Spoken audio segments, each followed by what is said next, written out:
to present to you our first keynote speaker, Timothy Oakes. Timothy is a professor of geography at the University of Colorado Boulder and has worked for decades on the social and cultural transformation in contemporary China. He has, for example, explored China's ethnic tourism and urban planning, as well as the development of leisure and consumption zones in China's cities. And his current research examines the techno-political effects of infrastructural urbanism in China's new area urban zones. And currently, Tim is also leading a project called China-Made Asian Infrastructures and the China Model of Development, which is an international research collective that interestingly explores both the domestic and international dimension of China's infrastructure development. And it has importantly contributed in broadening and also, I guess, shifting the academic focus from just the geopolitics and geoeconomics to the more kind of finer-grained analysis of the infrastructures themselves and the more on-the-ground social and political dimensions of their construction. And it I guess that not that many of us here are China scholars, but I think that many of us have encountered Chinese infrastructure projects in our field sites in different parts of the world and have also tried to make sense of them. And I think Tim's work not only helps us in understanding how China has become the world's paradigmatic infrastructure state, but might also help us in making connections between the China's domestic and overseas infrastructure projects. But I think Tim's keynote today is more focused on urban infrastructures in China, and the title of his presentation is Cities Out of Reach, Infrastructures of Post-Urbanism in China. And we are just so happy that you accepted our invitation and that you were also able to come here in person. So we appreciate it very much. And now the floor and Zoom is yours, and let's hope I'll find here. Great. Thank you so much for that warm introduction, and thank you so much for the music. I would be happy just having that for the rest of the day. But as you said, we'll go back to the more conventional format. So I'm happy to fill that role. I'm actually really honored to be here. I was really honored to be asked to come, in part because I'm such a fan of Nikhil's work and Tanya's work, and it's just such a privilege to be included with them on this stage. And thanks to the Society for the invitation. Just this is my last time I was in Finland, and this is just for a little bit of fun.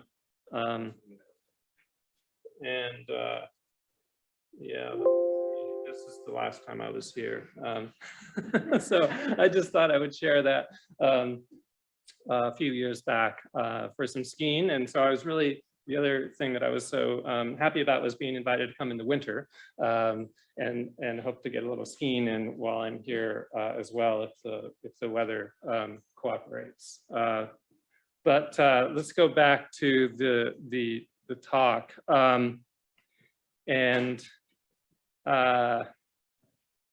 Let's see, I'll start with this. And just a little bit of a word about the title of my talk. It's inspired by this book by Käkönen and her exploration of technological indeterminacy in the building of the utopian eco-city project of Masdar in Abu Dhabi. Can you all hear me okay? Okay, good. In her account of Masdar's technical systems that were never completed and would never work as designed or intended, Gunnell finds a city just out of reach. But crucially, she argues that in their indeterminate state of partial completion, these technological systems come to be endowed with lustrous potential. In this way, the clear failure of the technical adjustments aimed at a more sustainable, climate-friendly future is transformed into an irresistible promise.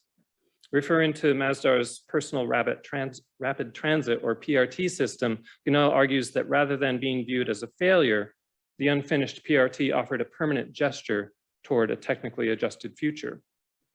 The PRT's success, in other words, was found in its ever-receding potentiality. Half-finished infrastructure thus gives rise to multiple, at times contradictory versions of a speculative future. Guinel writes that, quote, "It was not its functionality as infrastructure that made the PRT system visible, but the multiple imaginaries of the future its half-finished and half-functional state made possible." So the half-finished city, and in this rendering, obviously not half-finished, but the vision of what it might potentially look like. The half-finished city that I'm interested in is, like Masdar, an eco-city endowed with lustrous potential. Guiyang is a state-level new area in southwest China's Guizhou province. It was designated by the State Council in 2014 as China's 8th National New Area Development Project. In this map, it's number 8 there. Guiyang is meant to be a demonstration space for eco-urbanism, as well as serving as a new center for China's big data computing industry and an innovation hub for artificial intelligence and virtual reality software development. It is also charged with showing how big data can solve chronic rural poverty. The new area covers a vast 1,800 square kilometer stretch of land between the provincial capital and the second largest city in the province, an area slightly larger than the Shenzhen Special Economic Zone. Guiyang occupies some of the richest and most productive farmland in Guizhou, which is a province where chronically low agricultural productivity has historically been the norm. In a place where opportunities for wealth have always been associated with leaving the villages and fields, Guiyang's promise of economic development begins with the simple fact that most of this vast region will be converted to non-agricultural uses. It also means that Guiyang will become a new kind of space, one in which new infrastructure is not only the means for development, but development's objective as well. Yet this objective means that the promised city to come remains seemingly always half finished. While Guinel is interested in technological indeterminacy, I'm interested in extending her idea to thinking about a kind of infrastructural urbanism in which the city is just out of reach by design. Because it's not a city that's being built at all, at least not in the conventional sense of a densely settled agglomeration of people and intensive economic activity. Rather, Guiyang is an infrastructure space designed for circulation and flow and mobility. If the city to come is imagined as a kind of utopian, self-contained and distinct space of cityness that you see, for example, in this rendering, Guiyang is actually, in its construction as an infrastructure space, becoming something quite different. I'm not sure what to call it. I've settled on infrastructure space, and I'll talk about what that term means to me in a little bit. But interestingly, this space also has echoes of the blended spaces of urbanization that have held sway throughout much of Southeast and East Asia, which are neither rural nor urban, neither countryside nor city. Terry McGee called the Indonesian version of this a desicota. And while I'm not suggesting necessarily that Guiyang is simply a desicota with Chinese characteristics, I do think that there are important cultural and social genealogies to this infrastructure space that are important to explore, but which we'll have to set aside for now, and I won't have time to go into today. But if you're interested, I'm giving a talk in a couple of weeks about that particular issue, and we'll be happy to share information about that if people are interested. Instead, let's take a drive around the half-finished city. Since that's what you do in an infrastructure space, you circulate instead of settle. So let's do that. The promise of Guiyang as a shiny new city of of prosperity with green and intelligent technology was palpable during my visits for research during in 2018 and 2019. On one of these visits, I was with my friend, I'll call him Li Jie, driving around on the freshly built grid of super wide and empty boulevards that had been laid down upon the core area of the core part of the new area. We pulled over to inspect a newly built yet already dilapidated collection of roadside buildings. "What is this place?" I asked, squinting through the car windshield. "Just some shopping street," he said. "Hard to tell, it's never been open." 2 rows of buildings, recently constructed in a vaguely traditional style, yet already falling into disrepair, guarded a brick-paved pedestrian street. Shops stood empty behind dusty and sometimes broken glass, weeds pushed up between the bricks, piles of rubble were scattered about. The place was deserted. "Another ghost mall," Lee snorted. "They pop up practically overnight and die just as quickly." He guided his sedan back onto the highway, and the abandoned mall disappeared behind us. We drove on along boulevards 10 lanes wide, completely empty of cars. Their straight flatness and decadent width seducing us with the promise of the sprawling metropolis to come. Both the power and the emptiness of that promise are materialized by the many ghost ventures like the decaying mall we had just visited.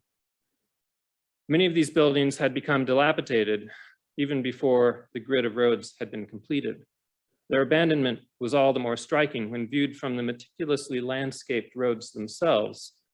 Unlike the fallow farm fields and failed entrepreneurial ventures beyond the guardrails, the roads were lovingly cared for, their verges kept in a permanent state of floral splendor. Clearly, what mattered in Guizhou was the roads, the infrastructural skeleton of the fleshy urban body that had been promised. In one collection of published essays about the culture and history of the new area, a fanciful map had been drawn, imagining the place as nothing more than a tangled knot of roads. Ram Koolhaas once observed that in China, new highways were not built in response to an existing need, rather they were aspirational and predictive, meant to trigger what he called future urban situations. The promise suggested by the verdant road is also, however, an invitation to be enrolled in the space of the state. As Penny Harvey has famously argued, roads are central to the state's enactment of territorial integrity, and roads are how the state is imagined by its citizens. This explains perhaps the meticulous maintenance of the road Li Jie and I drove on. Every day, a small army of well-paid villagers in matching bright orange vests and straw cone hats would be out gardening the road, trimming shrubs, planting new flowers, pulling weeds, removing trash. Their labor sharpened the division between the road as a state space and the fields and villages through and over which it passed as the leftover spaces of another era, abandoned and waiting demolition. So, Guizhou is a mountainous plateau region infamous for its historical impenetrability. Lifelines to promises of wealth, if not escape, roads have always been heroic here. An oft repeated quote comes from the Ming Dynasty traveler, the famous Xu Xiake, who wrote in consternation shortly after entering Guizhou early in the 17th century, "There are so many mountains here. If you want to build a road, the first thing you see in front of you is another mountain." For centuries, Guizhou's few roads were slow, winding and ponderous affairs. And this fact makes today's expressways and straight wide boulevards all the more monumental. Their magnificent bridges and tunnels render Guizhou's formidable terrain as little more than scenery. This is also part of the road's territorializing effect as a kind of state space. In the power of the grid lies precisely its contempt for the landscape upon which it has been laid. A contempt expressed by its straightness, flatness, and the sheer waste of space in its 10-lane width. Okay, so eventually Li Jie and I found ourselves strolling around a former rice paddy. It had been turned into a collection of miniature world monuments, all built from plastic strips meant to look like dried rice husks. There was a Roman Colosseum, a Sydney Opera House, the pyramids of Giza. They were charming in their way, but already falling apart, a monument of uncertain direction as villagers worked out just what to do with the fields that they no longer farm. One villager told me, that little theme park, it will be gone next year. Hannah Appel has remarked that infrastructure is futurity and deferral all at the same time. Regularly unfinished and often faulty, new infrastructure is haunted by abandonment, she tells us. The scrappy grassroots theme park is a monument to the worldly aspirations that the grid has kindled, but also to the ways that the world remains just out of reach.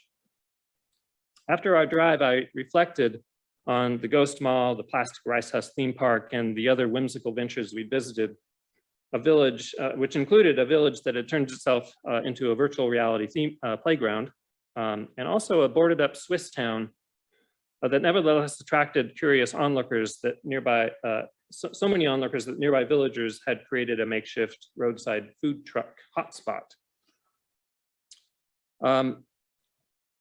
But overall, the landscape seemed permanently incomplete, permanently suspended between a rural past and a promised urban future.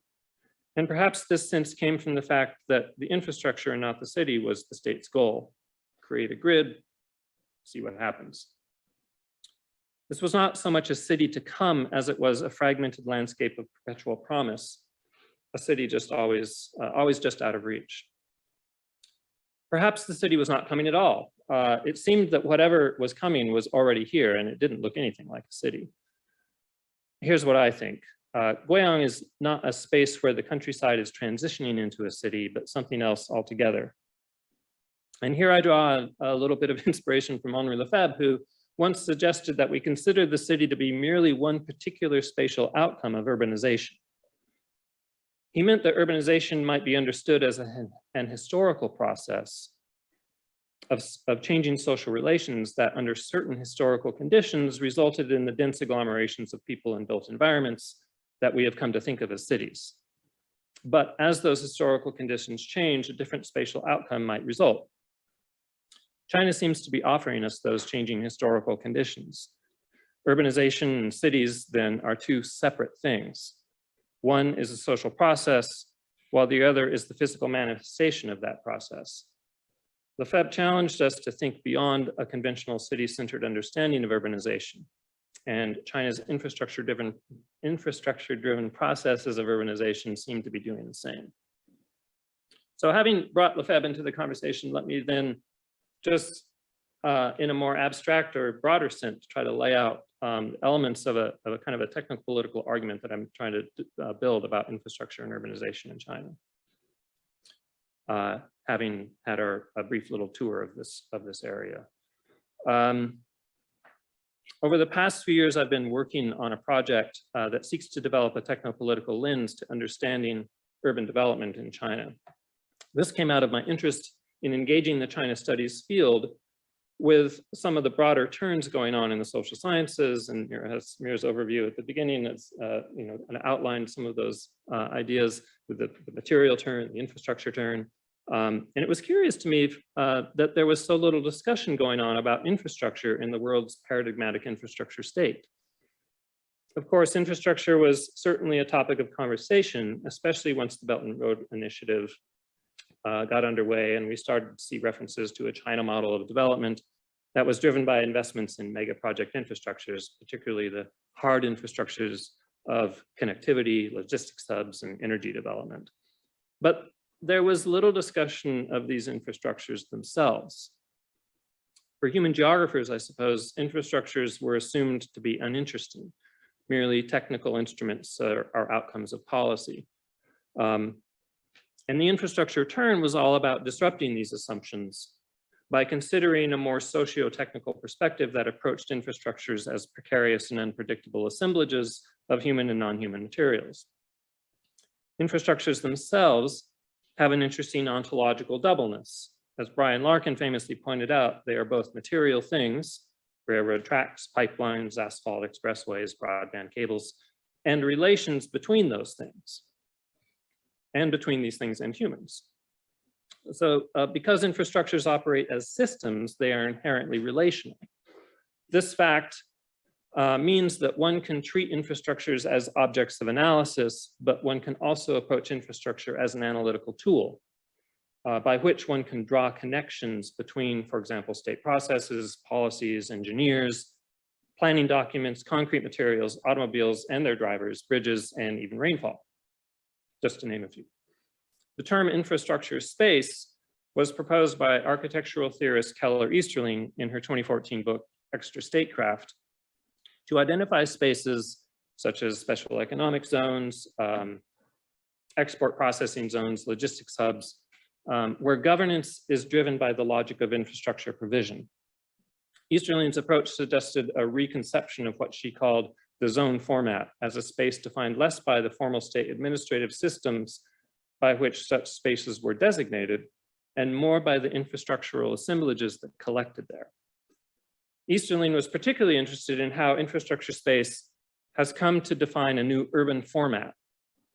Infrastructural configurations, she argued, have displaced formal planning and design to become the basis for, quote, the urban structure itself, the very parameters of global urbanism, unquote.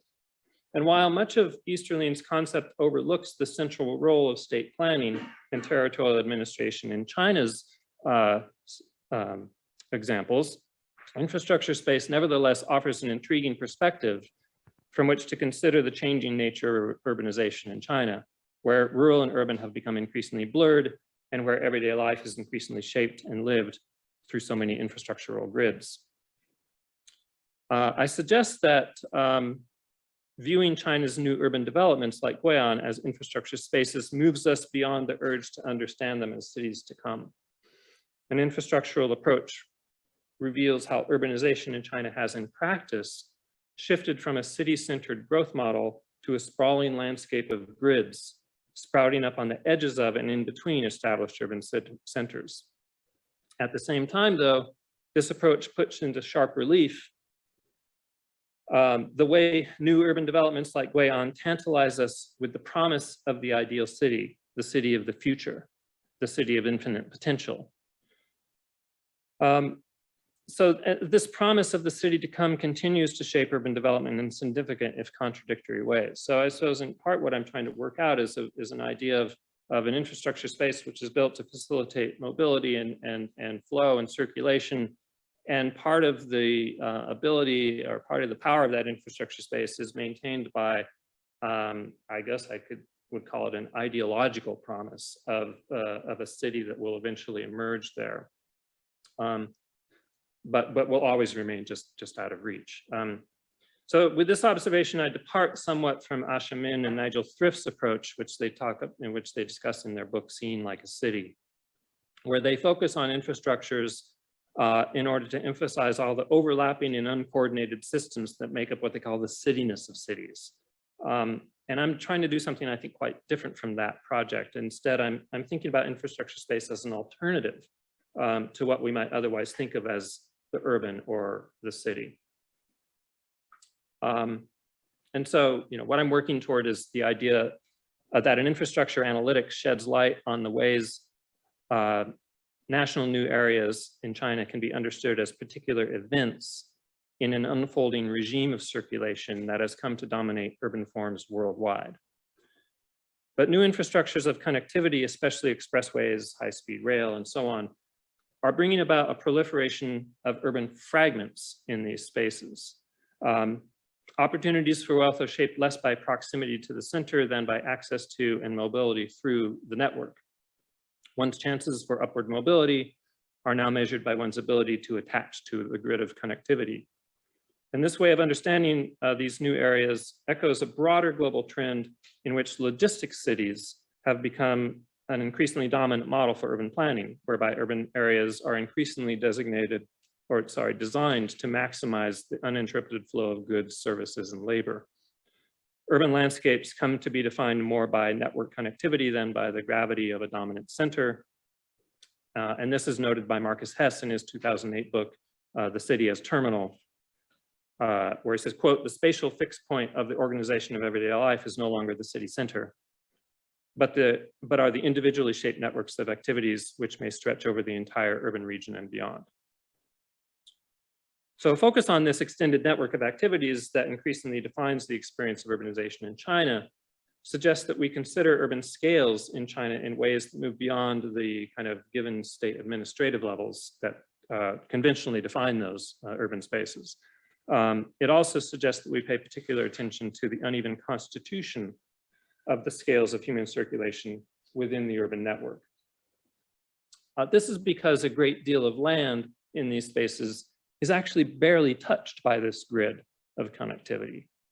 The actual unevenness of what is purported to be a uniform matrix renders these spaces sites of techno-political contestation. So while infrastructures introduce an ontology of connectivity and movement stretching into the hinterlands of urban agglomerations, they also become critical to what Martin Coward has called a new ontopolitical imagination, one in which life is defined by connectivity. Coward writes, the loss of connectivity or the threat of such a life of loss, or we might add the inability to connect at all, is thus seen as a threat to life itself. This ontopolitics is thus constitutive of a political dynamic of inclusion and exclusion, connection and disconnection. Politics in such a situation, quote, is less a question of who counts than a question of who connects. All right. So having laid that out a bit in terms of some of the kind of broad points of general argument that I'm trying to kind of develop in various ways. Let's go back to Guizhou and first I'll offer you a few quotes from discussions that I had with planners and officials in this area back in 2018 and 2019. The planners and officials I interviewed insisted consistently that Guizhou would not be a city, but something else when it was complete. As at least one planner used the term post-urban to describe what was coming, and also used the term city 2.0 or urban 2.0. And this vision was anchored, as we might expect, by state-of-the-art infrastructures of connectivity, environmental management, and security and surveillance. Guizhou, in other words, would be a space that finally got the infrastructure right. And so there was a lot of discussion, and I heard this again and again in a lot of the interviews that I did, of what made it a special place was the ability, the fact that they were starting tabula rasa in some ways, laying all the right infrastructure first, and then the city would kind of naturally follow. But there really wasn't that much concern about what the eventual city would be. The focus really was on all the infrastructure, and that this could be then a model for export. This could be a model for China to kind of deliver to other parts of the world that wanted to finally do cities right.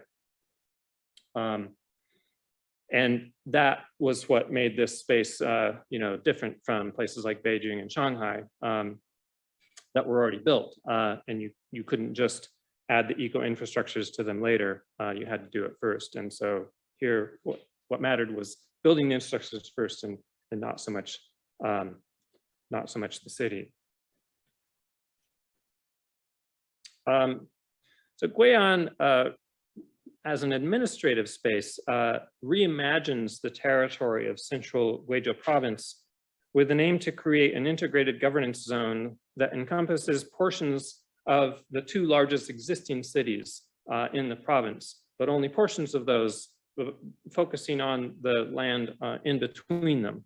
The new area rearranges this administrative space into, as the map on the lower right shows, one core and two areas. The core focuses on big data and artificial intelligence development, and includes a new university town where most of Guizhou's major universities have built new campuses. And there's also a massive new high-speed rail station that's been built there. High-end leisure residential developments occupy much of the built-up area. and in the core. And then the two other areas outside that core, I guess on the map here, that's the green and the yellow portions on the map. Those focus on manufacturing clusters and a culture and ecology preservation area featuring cultural heritage and handicraft tourist villages, as well as forest reserves and protected wetlands. The new area is meant to enable a level of coordinated and integrated urban planning that would not have been possible across the region's different and competing existing administrative territories. Like other urbanizing clusters in China, infrastructures of connectivity and circulation played the central role in defining these new areas. For example, the area's labor market was defined by a 1-hour commute time that was possible, made possible by the new infrastructures that were being put in place. The new area was defined, in other words, as a space within which one can get to work within an hour. While state-level new areas like Guiyang can be understood as experimental sites of governance modernization, therefore, this is being achieved as a kind of infrastructural governance, prioritizing horizontal mobility within a gridded network rather than gravitational mobility, focusing around a single urban core. Okay, so what's it like to live there?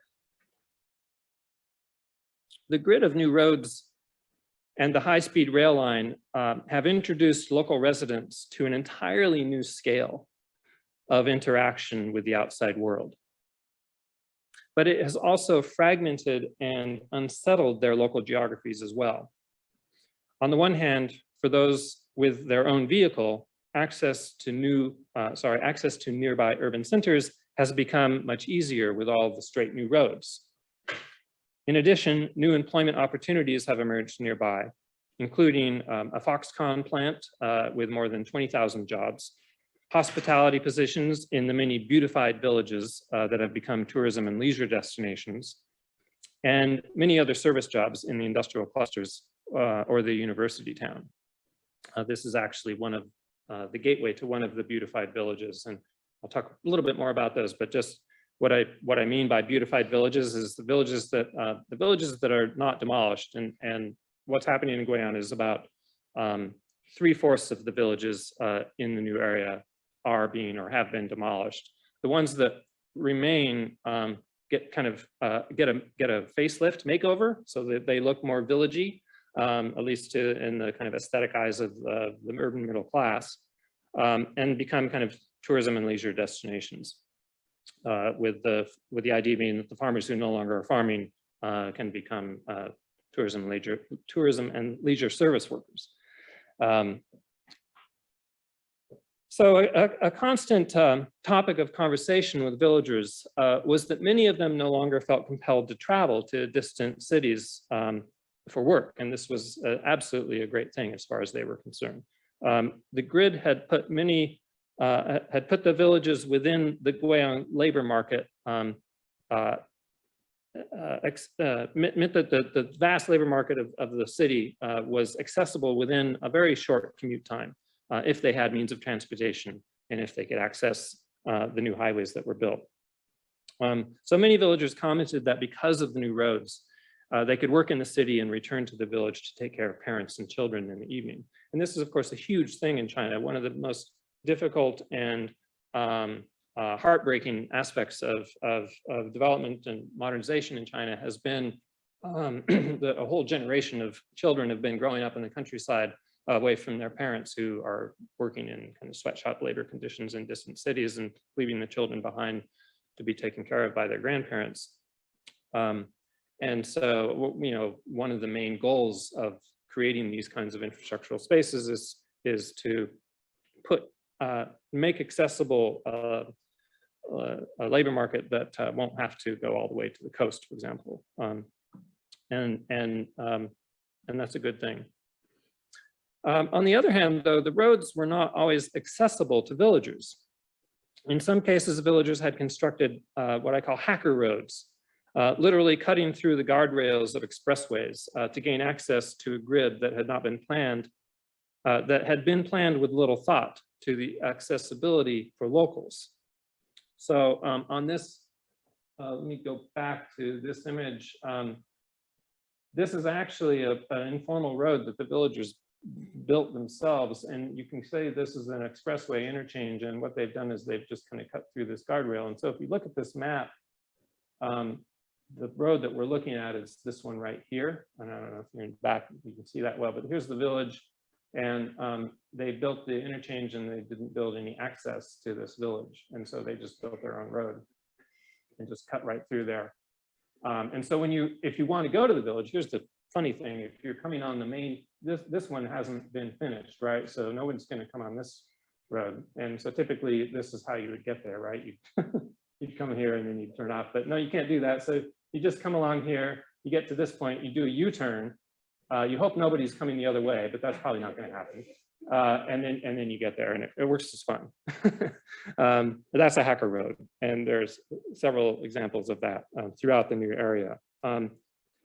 And you know, the local officials are fine with it, because even the higher level officials, they had nothing to do with the building of this highway. That was planned by people, you know, in Beijing or whatever.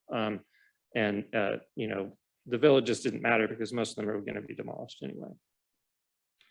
So in addition, what you see on this map is, you know, a rural community what we call in Chinese an administrative village, which consists of all the villages that you see in this map are all administratively one site, but they consist of, I think, 8 different natural villages. And that administrative village found itself divided into 4 separate parcels by 2 expressways and an interchange that consumed more than half of the arable land. Walking from one village to the next thus entailed jumping the guardrails and darting across a 6-lane highway. Villagers had appealed to the government to build underpasses, which had apparently never been considered when the highways were being built. A local cadre told me that they had no say in the planning of the highways and had to make do. Most of the villagers I asked indicated that they were happy to be living so close to a new state-of-the-art expressway, but accessing their fields was now too dangerous. They would now focus instead on accessing the network. Indeed, they had built, you know, the hacker road that connected to the interchange, and that was far more important to them than the increasingly weed-filled fields that lay on the other side of the highway, which no one was really that interested in farming anymore. This is a still from a film called The 1,000-Year Stage by Daphne Shu, which is a really interesting film that explores the multiple scales and temporalities that come to define the lives of rural people living within the infrastructure space of a national new area. This is not Guiyang, this is a different one up further north called Xiong'an. And in her essay about making the film, she writes, the insertion of modern high-speed rail stations into empty rural land produces new landscapes across peri-urban China that reflect the messy disjunctures between the spatial and temporal scales of a national infrastructure project, regional economic development plan, and village life, each of those operating at different scales. Focusing on the massive new Biegos high-speed rail station in Xiong'an New Area, Shu's film shows the collapsing of scales that occurs when local residents find themselves inhabiting a new space that was designed for urban life to be lived at a speed much faster than village life. The vast and empty station plaza ends up being used by villagers as a public space for recreation and for work. Work in the form of selling goods and services to the trickle of passengers arriving at the station. While the space is designed for a new kind of China speed, that is the pace of life defined by travel on high-speed rail networks, it defines the transience within which locals have come to live their lives, suspended between the different scales of urban and rural life. This messy disjuncture of different spatial and temporal scales has come to define the new landscape of Guiyang New Area as well. This is most obviously found in the way multiple scales of transportation infrastructures have been layered on top of each other in recent years. Like Xiong'an's Baigo Station, Guiyang's grid of highways and boulevards is engineered for a different scale of life compared to the older dendritic network of winding lanes and pathways that it has displaced, and that network can be seen here on the left versus the newer one on the right. One day I was comparing notes on Guiyang's landscape with a young professional who had been working in the new area for a couple of years. He commented on how you can read the history of the area by looking at the different layers of transportation infrastructures. And he was fascinated by how each articulated with the other in complex ways. The oldest system of footpaths, then small dirt and later paved roads, trains, then expressways, and now high-speed rail lines. Each one displaced partially what had been there before, he said, but now you have a chaotic accumulation of these transportation types, and they don't really fit together. All over China, villagers are facing this problem of suddenly being cut off from the world because of the shift in infrastructure. It's a serious problem. And it's a problem that is, in some ways, for the government at least, overcome by the generous compensation packages that villagers are offered, those that lose their land or villages to the development of the new area. Guiyang the villagers were very generously compensated, at least relatively speaking. There was an ongoing joke throughout Guizhou that everyone wanted to marry a Guiyang villager because they were so flush with cash from their compensation. And while some villagers invested their compensation in an apartment closer to the urban core to better their entrepreneurial prospects, conversations among locals in Guiyang often turned to stories of villagers gambling away their compensation or buying expensive, impractical cars in order to look successful. Local cadres described efforts to help villagers find more appropriate uses for their compensation. It was telling that many of these involved plugging into the network of mobility that makes up the infrastructure space. Travel was thus a popular option. Villagers had organized group tourist excursions to Beijing and Shanghai and other places. Investing in a truck or a van was easy, and transportation and hauling services were ubiquitous. Others invested in a sedan and spent their days driving around the new area on call for DD2022, Chinese version of Uber. While many in Guiyang lived lives caught up in the flow of a gridded infrastructure space, they also experienced daily life in increasingly fragmented ways. The space of the new area was itself fragmented by the urban planning policies that governed state, the governed state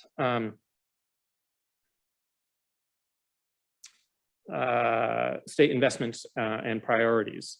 Guiyang was separated into exclusive zones of commercial services, residential communities, industrial clusters, big data server farms, and ecology. In this landscape, villages were increasingly functional spaces of recreation and leisure. And these are some of the beautified village images, rather than the complex agricultural collectivities that they once were. Such villages became little more than beautified displays of themselves, with high-tech facades that included filtered drinking water fountains or unmanned guest houses for tourists where you check in by scanning a QR code. Specialization and market niche came to define these rural spaces. One village had converted itself into a virtual reality theme park. Another served as a summer destination for retirees escaping from the heat in places like Chongqing and Wuhan. But most villages were simply housing a new class of service labor, providing manual workers wherever they were needed throughout the new area, including the university town, where higher education campuses were staffed and maintained by former villagers, and where students consumed a steady diet of village-prepared noodles, barbecue, and other snacks. In some ways, the infrastructure space of Guiyang had transformed the Guizhou countryside into an operational landscape of service provision for an urbanizing middle class. As Tadiar has argued in a different context, such landscapes depend on grids of roads and highways, the infrastructures of circulation, to bring the, quote, vital infrastructure of a newly displaced service class to these sites where labor adds value to the trans-territorial city. Meanwhile, just most of the white-collar workers in Guiyang commuted there from their homes in the central city center. While the government wanted to see more of these workers relocate to the new area, the infrastructure grid made it possible for them to reach the new area from anywhere in the provincial capital in under an hour. And so they were very unmotivated to move to an empty new space. Workers I talked to invariably commuted at least 45 minutes each way to reach their office jobs in Guiyang, and only about 20% lived in relocation apartments that they rented from the villagers in the area. Their experience was testament to the way the infrastructure space focuses on circulation and mobility rather than settlement. Commercial housing has been de-emphasized.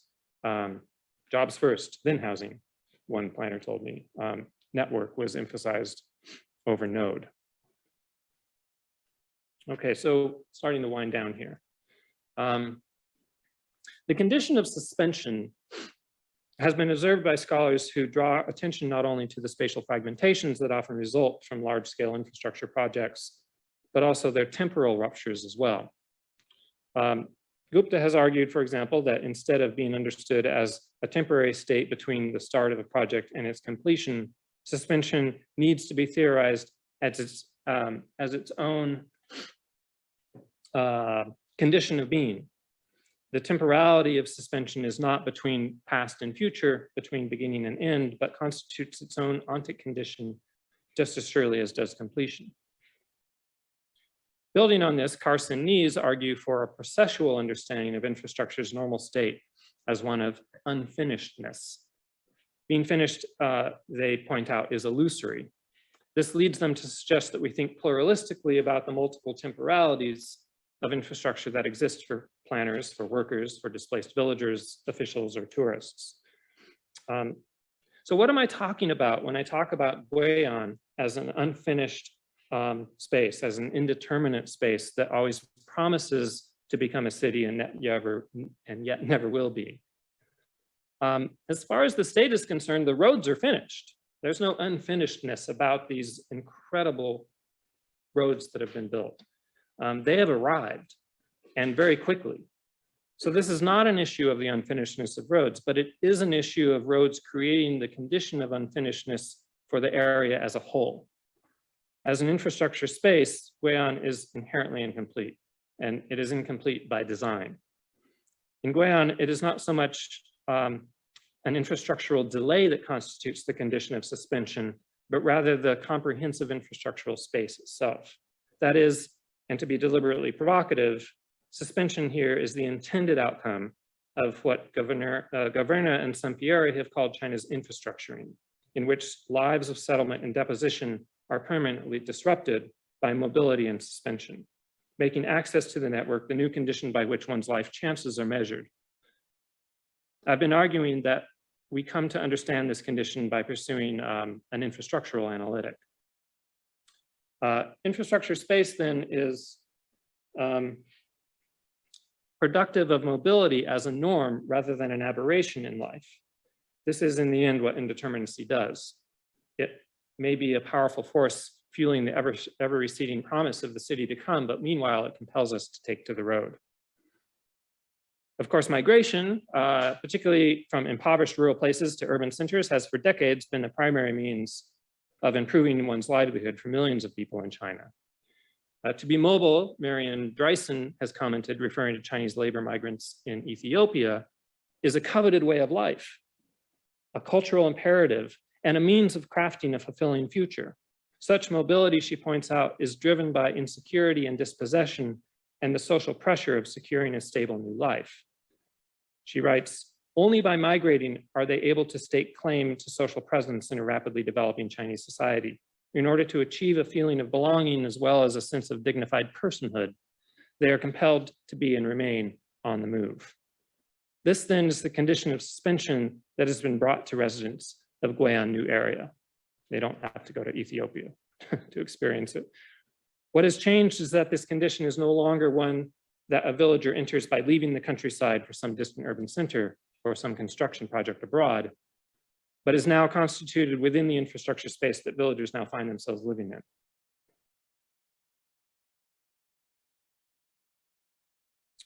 So let me just try to step back a little bit from China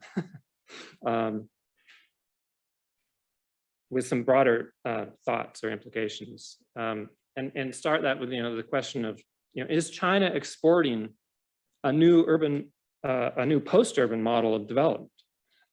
Is the indeterminacy of the Belt and Road infrastructures leading to conditions of suspension throughout Eurasia? Perhaps. But I don't think that these are answerable questions, really. My talk is less about a particular China model than it is about an analytical approach that foregrounds both the spatial and temporal fragmentations produced by infrastructure as a socio-technical assemblage with political effects. Clearly the Shenzhen model or the Shakou model of fast urbanism has been bandied about as Chinese capital courts clients for city building projects throughout the global South. China has become the perhaps infamous home of the urban speed machine, as at least some scholars have referred to it. And so it's perhaps not surprising that most of China's major partner states in the Belt and Road Initiative are pursuing major city building projects in partnership with Chinese real estate developers and construction companies. We see this in Myanmar with the New Yangon project, Cambodia with Diamond City, Malaysia's Forest City, Boten in Laos, and many others, just to name a few. While all of these ventures have promised a future city that will be built at great speed, all of them also qualify as half-finished, perhaps perpetually so. But I'm not particularly interested actually in labeling these projects as characteristic of a Chinese, of a distinctive China model of development. China is certainly not the only development actor selling dream cities to local power brokers with some cash to spend. And even these Chinese projects typically involve a consortium of local and other international firms. But instead, I'm working toward a broader conceptual and analytical approach that has been energized by the growing presence of Chinese capital on the global development stage. That approach focuses on the infrastructures themselves and seeks out the techno-political effects of their materialization in both spatial and temporal dimensions. In Guizhou, those effects are evident in the unevenness of connectivity and in the fragmentation of daily life as people navigate and negotiate the indeterminacy of infrastructure space. The network of new highways in this space of simultaneous connection and blockage, plowing through fields and hills with nothing but contempt for the vagaries of life held there, yet also offering an escape route and a pathway to potential wealth never before seen or even imagined in these places. The network promises flow and circulation, not settlement. For this ultimately is what the new area suggests, an infrastructure space encouraging continuous suspension rather than precipitation or deposition. And I'll just end with a quote from, another quote from Lefebvre, and sorry to end on such a morose note, but there you go. In his essay, Notes on the New Town, Lefebvre meditated on this sense of suspension, even though writing of a very different time and place than the peri-urban regions of China. He wrote, "Here in the new town, boredom is pregnant with desires, frustrated frenzies, unrealized possibilities. A magnificent life is waiting just around the corner and far, far away. It is waiting like the cake is waiting when there's no butter, when there's butter, milk, flour, and sugar. This is the realm of freedom. It's an empty realm." Thank you.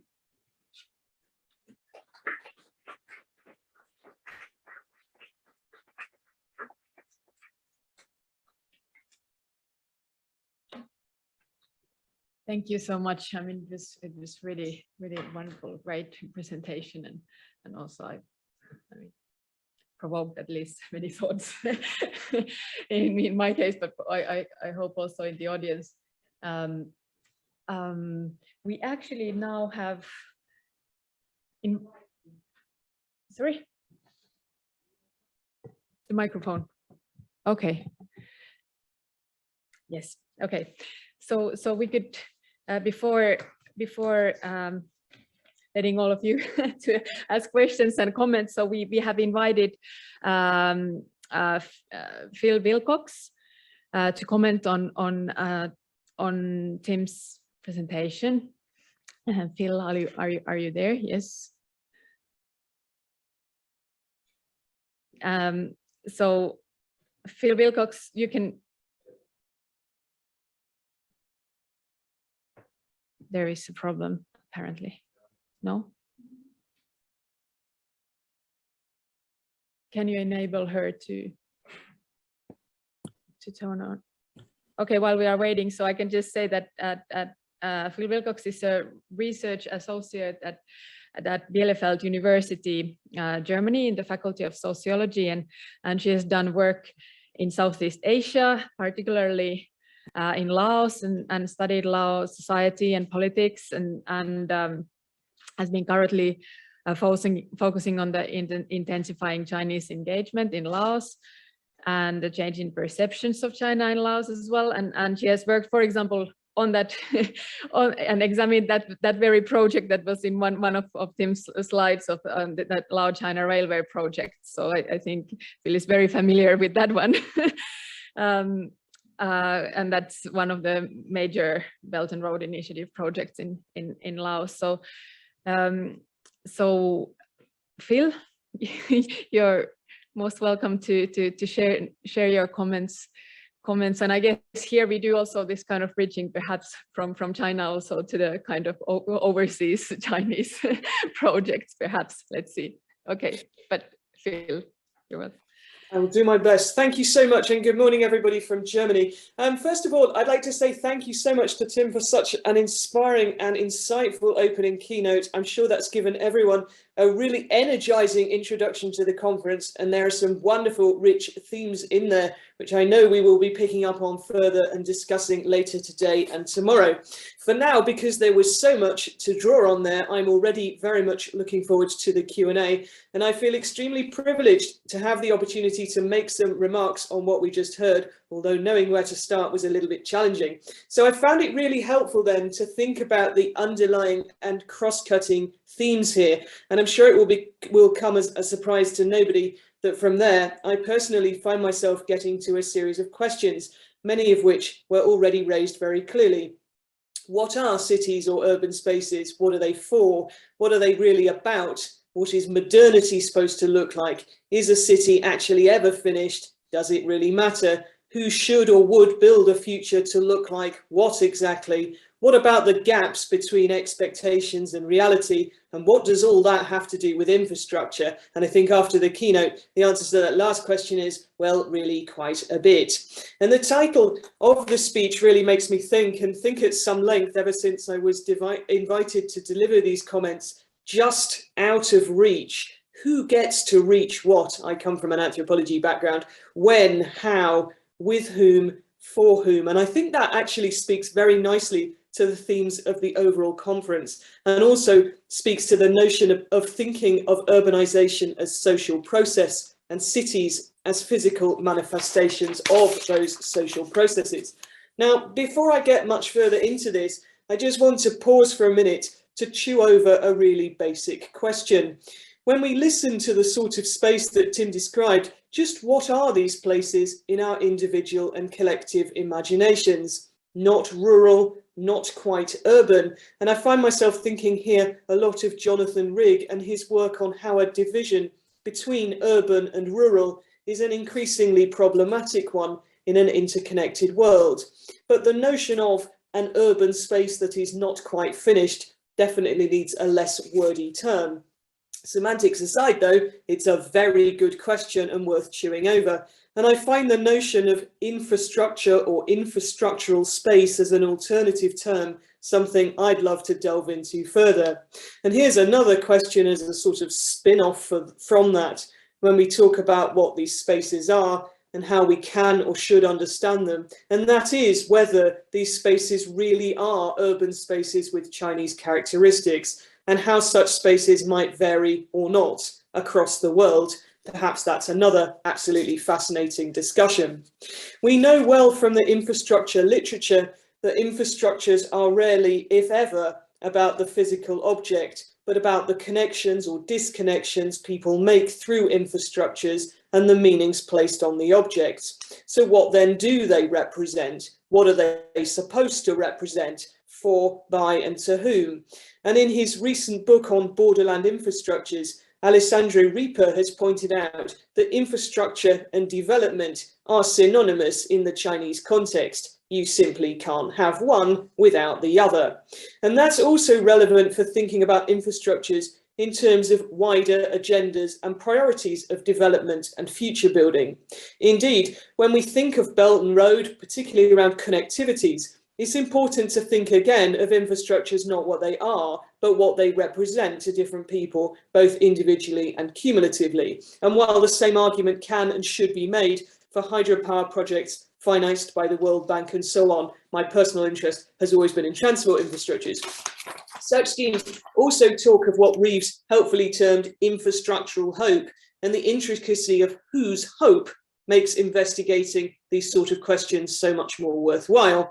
And this allows us to view ideas of the future as individual and collective projects, as well as making us confront questions about what sort of role people have with the state in future building and the limits of individual and collective agencies.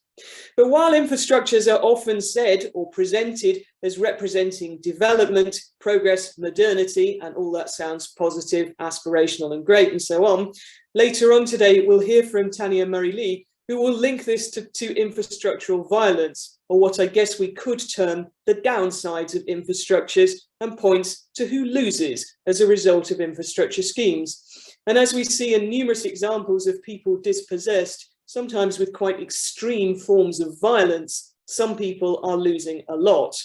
And that also links to some of the points speakers in the various working groups will pick up on. We know that fine well that in building a future through infrastructures, some will win and some will lose out, even if such initiatives are billed as being good for the community, nation, individual, and so on. What then is erased, reinterpreted, presented and represented in building new urban spaces, cities, infrastructures, and so on? And my own work in Laos focuses heavily on infrastructure and development and vice versa. I've heard a lot over the years about how people feel about infrastructure schemes, especially China-backed infrastructure schemes, often in ways that are contradictory, in that people articulate often deeply held positive and just as deeply held negative sentiments at the same time. And that again speaks nicely to the idea of doubleness or dual quality, and how these sorts of projects for future building have this dual quality. It also explains why some people may support, or at least say they support, processes of change that they also know that ultimately they may lose out in. And underneath that, perhaps going off at a little personal tangent here, is a more fundamental question for me, which is why development? Because if that doesn't come out of nothing, I find myself thinking more and more about a drive for development per se, and what non-development might look like. That would seem inalienable to those who regard development as a must.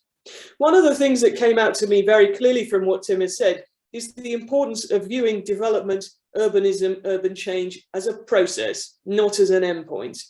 In building urban spaces at speed and viewing them as half finished or never finished, that can also obscure something more important, namely the notion of what they could become is worth considering in and of itself. And while reading Tim's speech, which I was very privileged to see a few days ahead, I found myself asking what sounded like a rather painfully obvious question, which is, how do we actually even know when something is finished, and does that actually matter? Is it when it's developed, whatever that means? Is it a plethora of places for leisure consumption that we've heard are sometimes viewed as a marker of modernity in urban China? Is it, as some of my interlocutors in Laos have mentioned, when fewer people work in the rice fields and get a basic education in an education system that functions efficiently? Or perhaps more visibly, when there is a public transport system akin to what many Lao students have seen when they travel outside the Lao border. Oh, Phill, China is developed, there are metro systems, is something I've heard a lot. And something Lao students told me repeatedly as we took rides on a city's public bus network in urban China one sunny Saturday afternoon for, I guess, consumption of and to be wowed by infrastructure that does not yet exist in Laos. And I also guess a fun and relatively cheap thing to do on a weekend afternoon. This makes me think again of the lived experience of living in what we have heard termed as infrastructure spaces. It also demonstrates something of the contested nature of development and how that term is often used in the abstract without qualification as to what it might actually mean to different people. But if such things as education, healthcare, housing, public, private transport are markers of development, they are about as vague as they are broad. And that is, to me, a really, really important point in and of itself. And I would suggest that how infrastructure and infrastructure spaces are understood has a lot to do with possibility. And here I'm returning to the starting point of the keynote just to tie this up. Dreams, aspirations are durable, but also elusive. And last year I was delighted to review Johnson's new book, Mekong Dreaming, Life and Death Along a Changing River. And I found myself thinking about why the power of possibility is so important and how it is elusive, that idea of the possibility, but also has very real world effects in everyday life.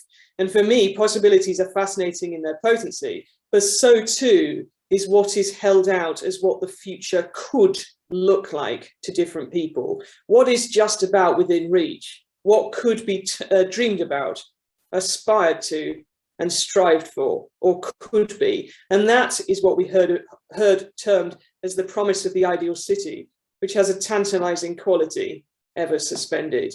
So for now, it's high time for me to stop talking and let's move on to the Q&A. I'd like to thank Tim again for such an inspiring opening speech and the organisers for inviting me to make these comments. Thank you very much. Thank you, Phill, and thank you for your inspiring comments and also for making those various connections there. I don't know, Tim, do you want to immediately perhaps somehow react or respond? I just want to thank Phill for those comments. That's great. There's a lot of different threads that have been pulled up there, and I've been thinking about whether or not there's something I can add to kind of help pull some of those further out or not. But let me keep thinking about that a little bit more, and maybe we can just go to some of the questions for now and see how that goes. Okay. So we have, I see at least one question in the chat, but we could maybe take here first questions. I have also some questions in mind, but maybe we give privilege to our audience here. Okay, you can, yeah. So maybe we take a couple of questions here from the floor, and then if you want to respond to those, and then we can take questions from the Zoom.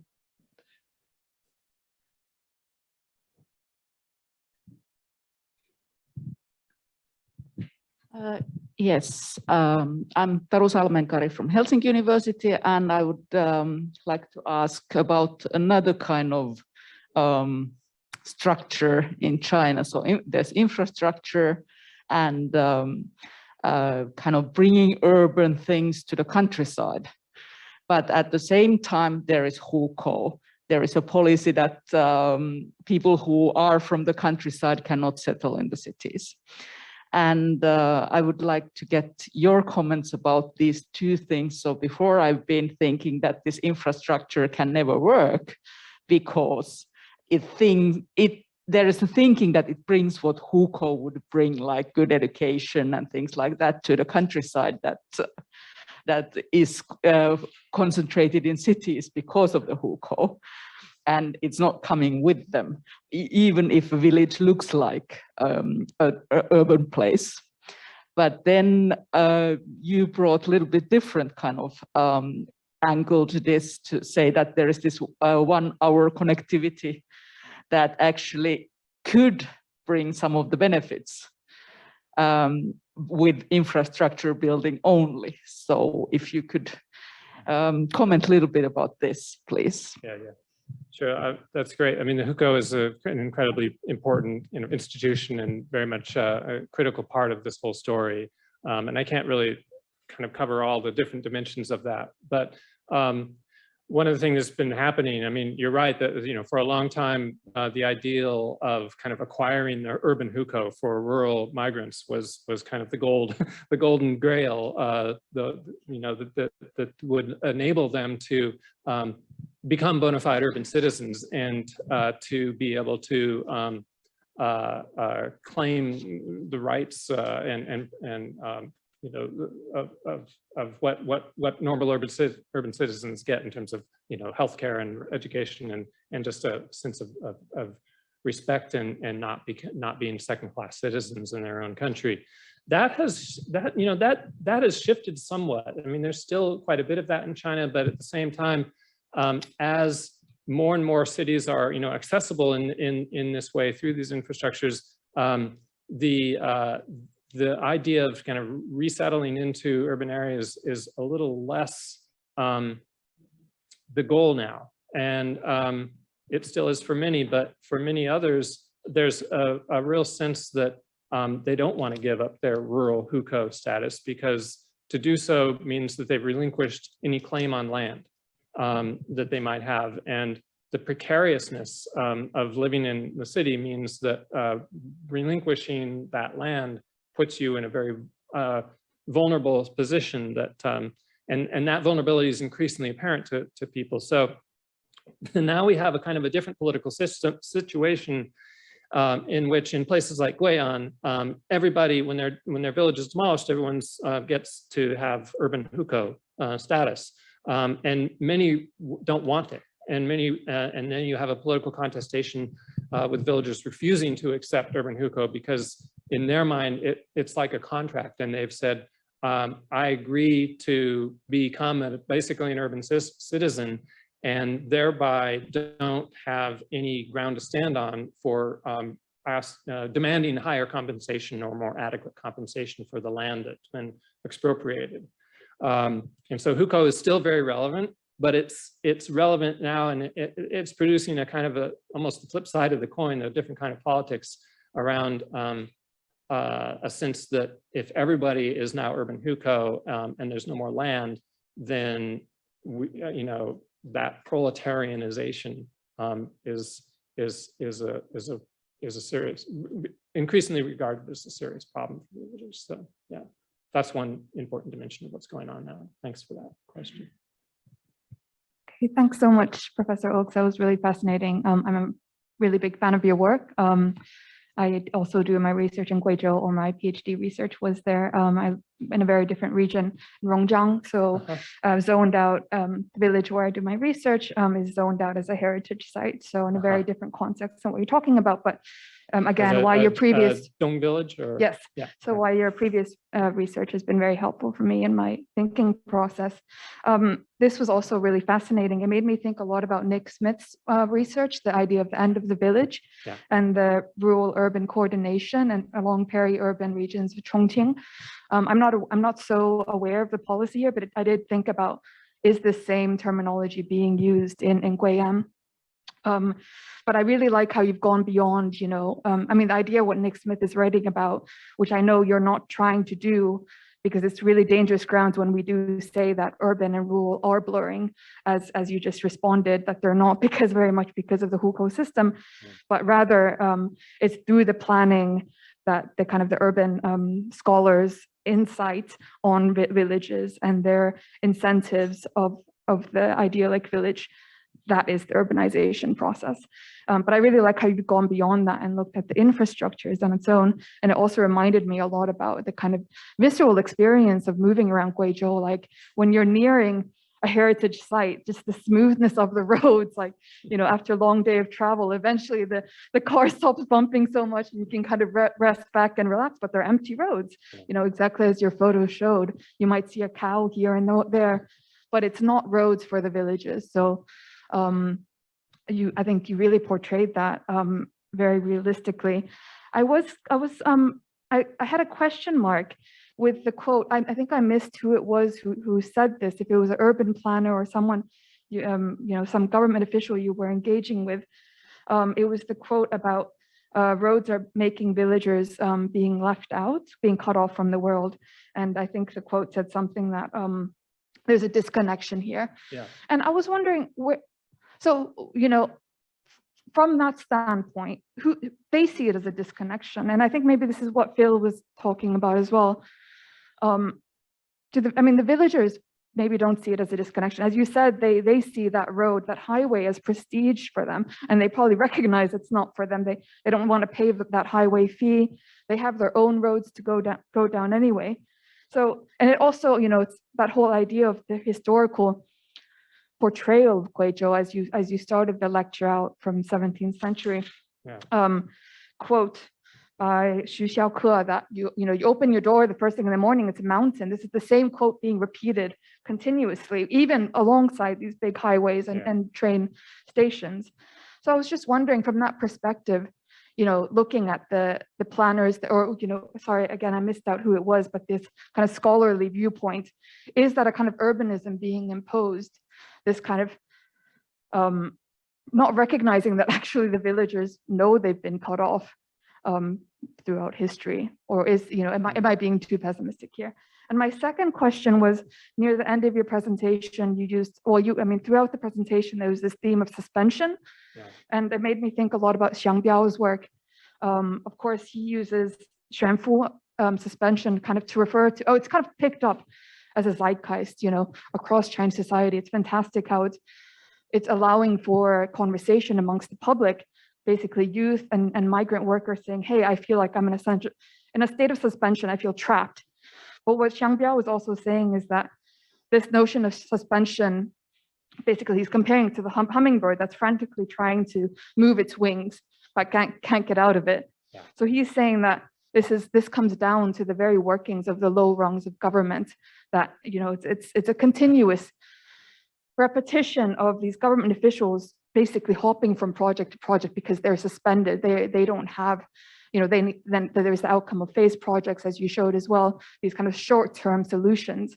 So rather than being able to engage in a long-term project, they're suspended. I was just wondering if Xiang Biao's work has been helpful for you to work on, to think about these ideas. Yeah, that's but great. Thank you. I thought that was really fantastic. And it's great to have you in Helsinki. Thanks. It's great to be here, and thanks for all those thoughts. There's a lot there in those questions, so I can't really do justice to all the nuance of the questions that you've asked, and it's great to hear that you worked in Rongjiang. I'll just start with, I did back when I was doing registration, I worked in Jiaoxing down near there, and back then it was a 2-day journey to get to Jiaoxing from Guiyang, and now it's like an hour on the high-speed rail because it's a train station right near there, and so that area where you work is also fundamentally transformed, as you mentioned, by these new connective infrastructures. And yet, if you are, if you are in a village that has been kind of passed over by the high-speed rail or something, and yet the train station is still a half a day's journey away, your sense of blockage by these infrastructures might also be just as great. And so, your first question kind of pertains to that issue of I guess ambivalence that villagers express to me. Maybe it's not ambivalence as much as just this, they're very practiced at resignation, at just, whatever comes our way, we'll deal with it. That's what we've always done. We'll make the best of it, or we'll build a hacker road or not, or we'll do whatever we've always done, but that's just who we are and what we do. That sense of it has nothing to do with us. We're just here trying to make the best of it. And on the one hand, it's remarkable to me how consistently they always do kind of make the best of it. Rather than, and maybe I'll go out on a limb a little bit here, rather than kind of saying, I have a right to to being connected on my own terms, and and I'm really pissed off about this. And there is some of that, but by far the majority of responses like, well, here we go again. Let's just figure out how to work with the situation that we've been given. There have been some studies done, and none in Guizhou that I've seen, but there have been studies done in Yunnan among Chinese geographers, published in Chinese, that have tried to map quantitatively the impact that new high-speed rail and expressways have had on connection times for villages.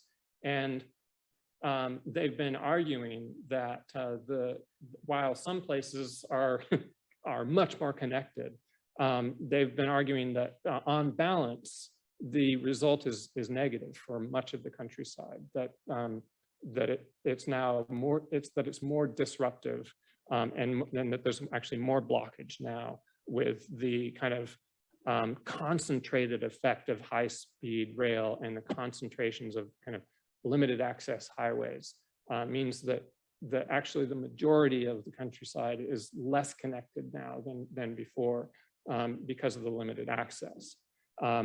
And while those articles don't go to the next level, I would say that's in some ways by design as well, because it's part of a larger campaign to kind of concentrate population away from dispersed settlement and into more urbanized rural kinds of settlements. And so that, I think that's happening, and that's what you see happening in Guiyang as well. They want all those villages to disappear so that it can really and so by creating that infrastructure of connectivity, that's one of the outcomes that happens. But the person you referred to, the quote, that was just, he was not a planner. He was just a white collar professional working for the government in the new area. I knew him because he was a former student at the university where I was a guest professor for a while. And so that was my connection to him. And we were having this conversation where I was talking about my research, and he was just saying, yeah, that's really interesting. You know, I've kind of been thinking about how whenever a new kind of infrastructure gets laid down on the landscape, it doesn't quite line up with what was there before. And the way that then it's up to the villagers to kind of work out how to articulate them together. And again, they just figure it out, you know.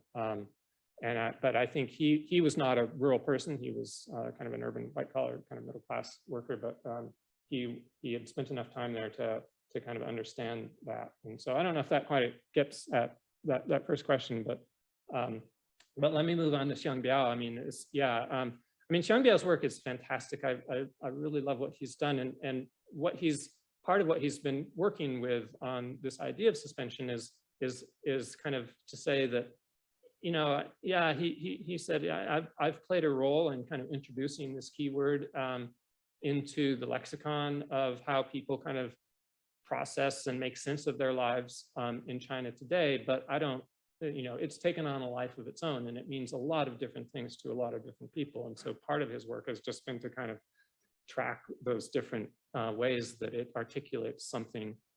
And I really like the way he's very deliberately trying to kind of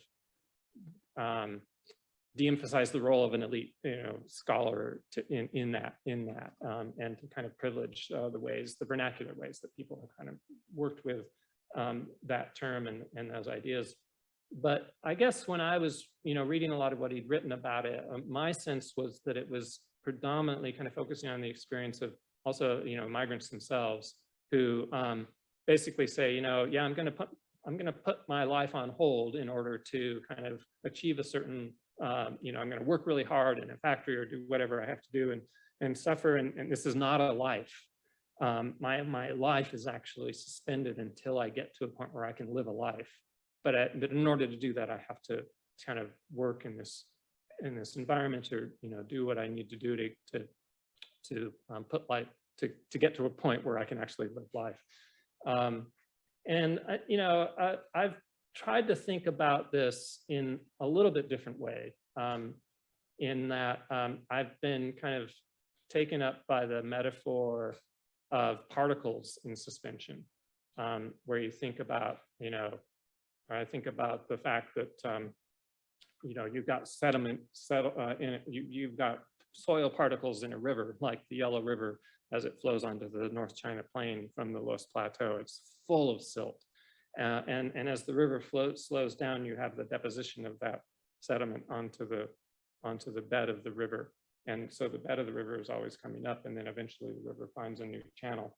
And so I think of that metaphor as kind of a way of thinking about the infrastructure space as kind of always maintaining that flow, so that deposition doesn't happen, because the flow is what is going to kind of keep the economic system, keep capital going, keep the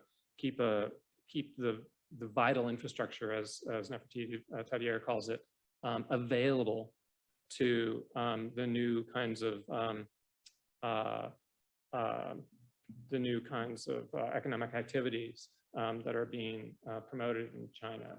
They need to be supported by a class of labor that needs to always be in permanent suspension. And so it intersects with what Xiangbiao is talking about, but I've been focusing a little bit more on the kind of the intentionality of that in relationship to kind of an emerging system of, well, there's been plenty of exploitation in Chinese capitalism, but the way that has been morphing into something quite a little bit different, if that makes sense. But thanks for all that. That was very wonderful, and it was great that Suvi was actually here, because I think you could go into details. There are not that many of us who are actually so much tuned into into what's going on in your research areas. But I don't know, there's at least one question here in the chat, but I don't know if there was something more in the audience. We are also, of course, I was also thinking to also ask still something maybe about this, making these connections between the China and the overseas things, but Nikhil. That would be great, Go. yeah. Thanks, Tim. I really enjoyed the talk, a lot to think with. And particularly resonant, I think, was the argument about how infrastructure provision is a way of doing urban without planning, or despite planning, urban planning.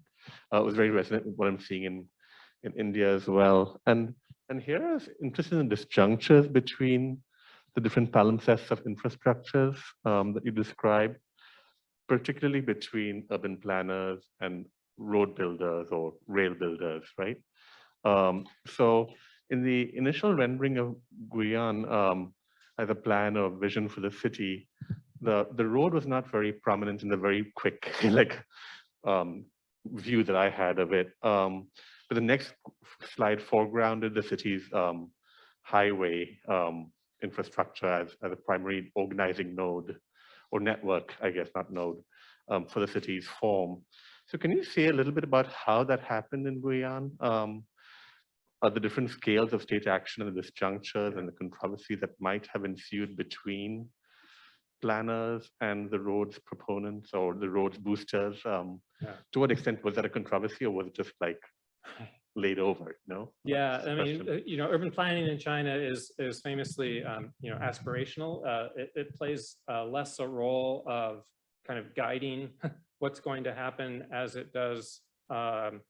Its primary role is really selling what that future vision might be, and not so much to, well, partly to, for example, middle-class buyers of high-end housing might be interested to see what a planner's vision of this space is looking like. But more importantly, selling that space to higher level officials who might release more funding, who might be promoting the local leaders and those kinds of things.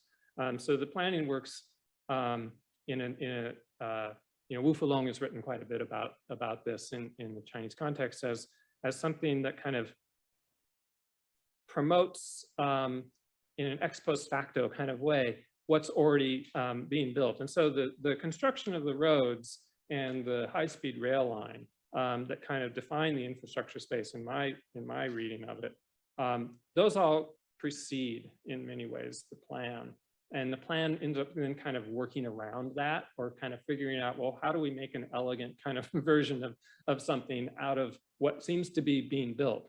And while that sounds a little bit weird, the planning, the people, there's no connection between them and the construction people. The construction people, they're just going to do what they do. They've got a national plan that they've figured out. It's all kind of laid out from Beijing. These major highways are national level highways. The high-speed rail network, of course, is national level.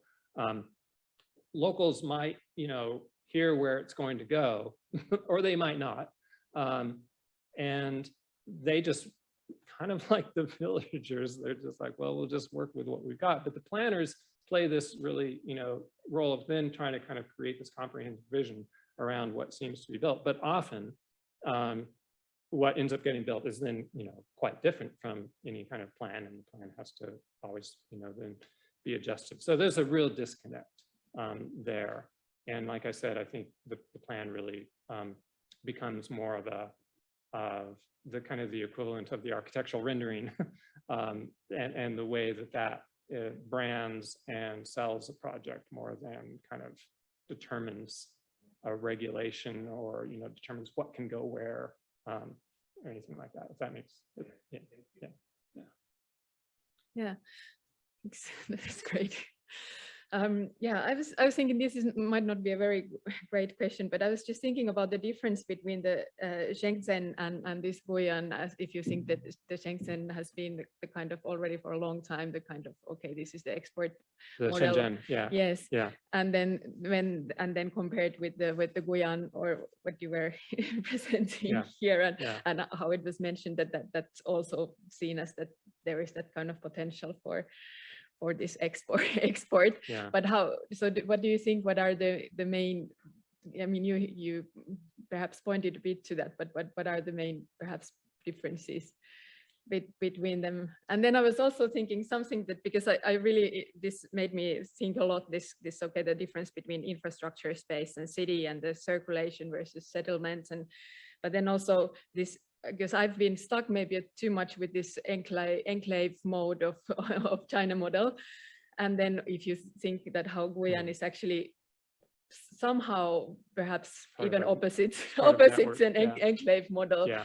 And it's supposed to be more this node of connections and the infrastructural space of this kind of circulation, but can it end up, at least to start with, this kind of enclave model when it's exported, right. or not, or how perhaps also we might need to rethink this enclave model. I mean, just start with the enclave model. That is a very powerful narrative about what China has been doing abroad, and I think it's a narrative that doesn't really hold up that well when you look at what's actually going on the ground. And most of the research on that has been done in Africa, actually, more than Southeast Asia. But and perhaps it maybe holds up a little bit better in Southeast Asia than it has in Africa. But there's all sorts of ways that the idea of the enclave model hasn't really panned out empirically. But going back to Shenzhen, I mean, the Shenzhen is a really fascinating kind of case, because in many ways Shenzhen is completely unique. I mean, Shenzhen, the conditions that made Shenzhen possible as the kind of place that it is, this kind of overnight metropolis that grew out of nothing, that was wildly successful, that becomes this global center of not just export manufacturing, but ultimately design and high tech. Most of China's high tech firms and most of China's most powerful real estate development companies have also come out of Shenzhen. Anyway, the conditions that made Shenzhen possible are unique historically and spatially, and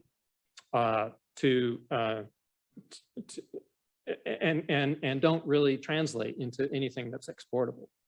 And yet, the success of Shenzhen has become not just something that people in large parts of the world, the global South, look to as kind of, this is what China can bring to us.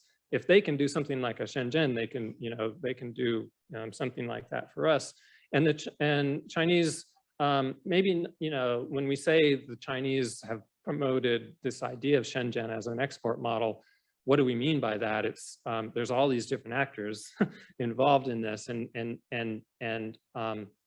the Shenzhen-based construction firms that might profit from saying we can build you your own version of Shenzhen, might be also kind of promoting that idea of Shenzhen as a model, even though overall that might not be coming out of Beijing, if you know what I mean, the idea of model. But I guess what I'm trying to say is that Shenzhen has remained a very powerful rhetorical kind of tool that China has been happy to take advantage of in kind of selling the idea of, you know, yeah, we can build you a city.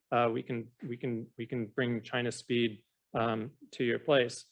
What I'm trying to point out by looking at Guiyang in more detail is to kind of just emphasize how you've got, and this is why I went back to Lefebvre in this kind of talking about urbanization as a social process versus the city as a spatial manifestation of, as a material manifestation of that social process. The next thing that Lefebvre says in that conversation is that the city is not only a spatial manifestation of that social process, but it's an ideological element as well. The urbanization as a social process is just doing what it does. But the city, the vision of the city, the idea of the city becomes ideological because it does certain kind of work for capital. And that really strikes me as interesting. Here we have the idea of Shenzhen as you know, as a complete kind of almost utopian city playing that same role. And so I'm just trying to kind of point out the contrast that when we pay more attention to the infrastructure, we see the, I think we see the starkness by which that ideology is being constructed. You're getting a little music accompaniment. It's like the radio shows when, you know, you run out of time and they start to play the music. That's actually the sign. Yeah. But I don't know where it comes from. But yes, anyways, it's there. Okay. It's, well, but maybe. Do we have something in the? Do you think actually? I don't mind the music. It's fine.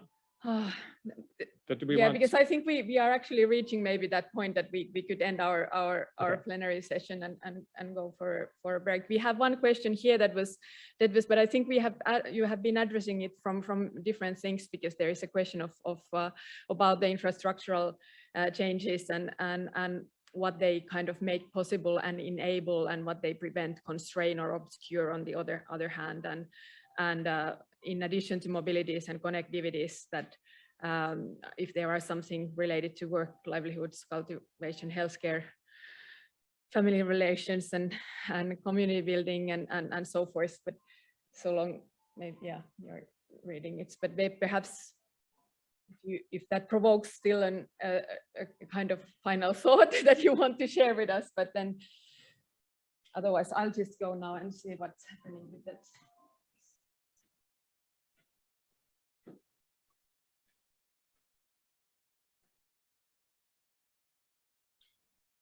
Yeah, I mean, I think the question is picking up on,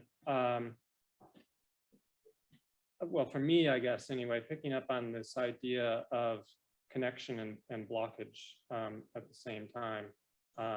You know, what they enable and make possible, and what they prevent and constrain and obscure on the other hand. I mean, yeah, I mean, that's a fundamental part of what I see going on here, because and it leads back to maybe the ambivalence of the villagers that I've been spending time with, because they recognize in so many ways, you know, how important these highways are.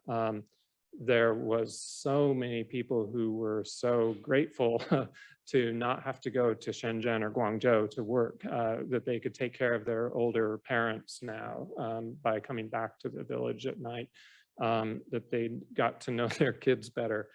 This was huge to them. I mean, this was really, really important. And so on balance, for many of them, you know, the disruption of their lives, the fact that farming their fields was no longer an option, and the increased vulnerability that they would have because of that, this sense of insecurity, was outweighed for many of them by those benefits of connection. I guess, and so I guess I'll end with just the comment that when I say this is all kind of suspension by design, you know, that's also what I'm talking about. The people are eager to kind of jump onto the highway. and to be part of that circulation system that has been created, and recognize that there's that makes them more vulnerable in certain ways, but for many of them, the alternative has been worse. So there you go. Yeah. Yeah, that was Okay, very, it was a great way of concluding the session. Okay, so we'll have a lunch break now, and if you want to get some suggestions of where to go, so we are happy to provide that. And then the parallel sessions will take place in the main building, and they are in the older side. So they are either in the second, third, and maybe some are also on the fourth floor. But you will have the student assistants are there also to help and set up the system for you, and the porter there will be also able to provide help. And then we'll meet here again at 3 o'clock, and then we'll have Tanya Lee's keynote. She will be presenting it online, but we are anyway, we can come here on site to listen to that, and Anya will be here commenting her and so on. So let's meet here again at 3, and then we can now go for the different and they are also, if you are now on site and you want to go to a fully online and attend a fully online session, so you can also ask from us. But there, we also send that info that there are a couple of rooms there in the main building where you can listen to those fully online sessions, and also the Think Corner just opposite also has that kind of spaces that can be used for that. Okay, but thank you, Timothy.